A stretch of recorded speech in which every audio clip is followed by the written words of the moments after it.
From LA, we traveled north on Highway 1 to Pismo Beach to see the Monarch butterflies.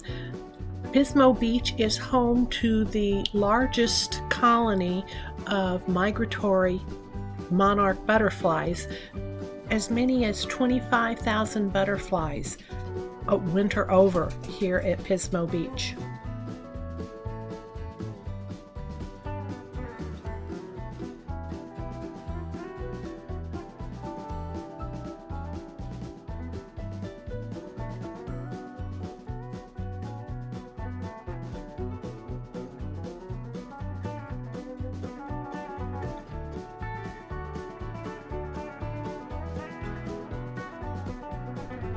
Not only is Pismo Beach a home for surfers, but also for little sea otters, and this little guy decided he was going to show those surfers how it's done.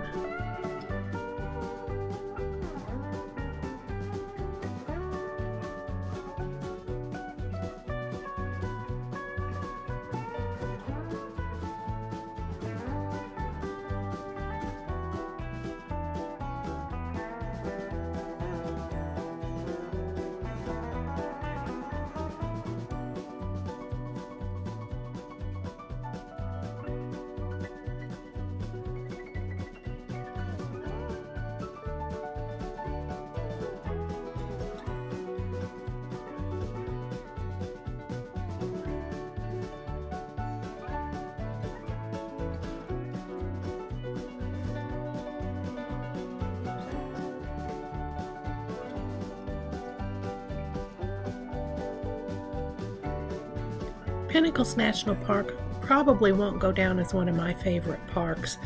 The campsite we had was way too small for the size RV we had, and after a lot of trying, we finally got in. But this is what we woke up to the next morning. Yes, that is snow. We opted to leave after the second day, but Randy did get to take a hike, so I'll let him share that with you. Well, as Barb said, Pinnacles National Park will not go down as one of our favorites. Mine either, but I did get to take a nice hike, Moses Springs, a lot of uphill to it, and was able to see some of the actual pinnacles.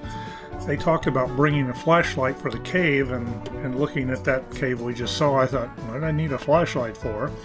But as it turns out, you do.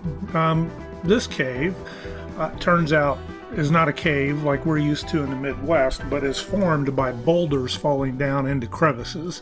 However, it was still pretty dark in there and pretty tight, but it was a lot of fun doing that hike up to Moses Spring.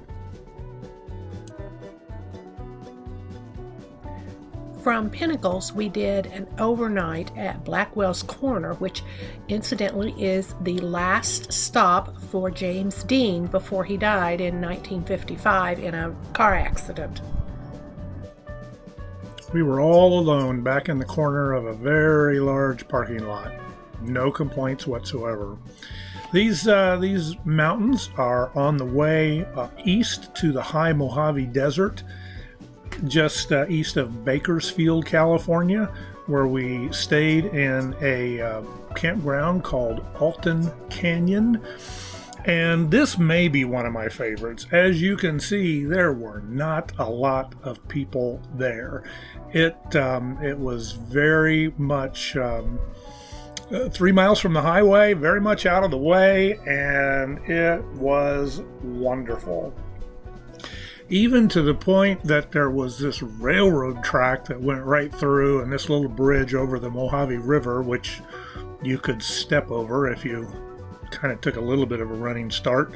But trains would come through 3 or 4 times a day. They never blew their whistle. Well, unless there was an old man standing up there by the track waving at the engineer, then they'd blow the whistle. But that worked out pretty well. You can see our RV in the corner right there, and oh yeah, nobody else around. It was one of my favorite places to stay. In fact, I think we were there almost a week. The only difficult part of it was climbing the hill to get out of the campground. There goes the train now.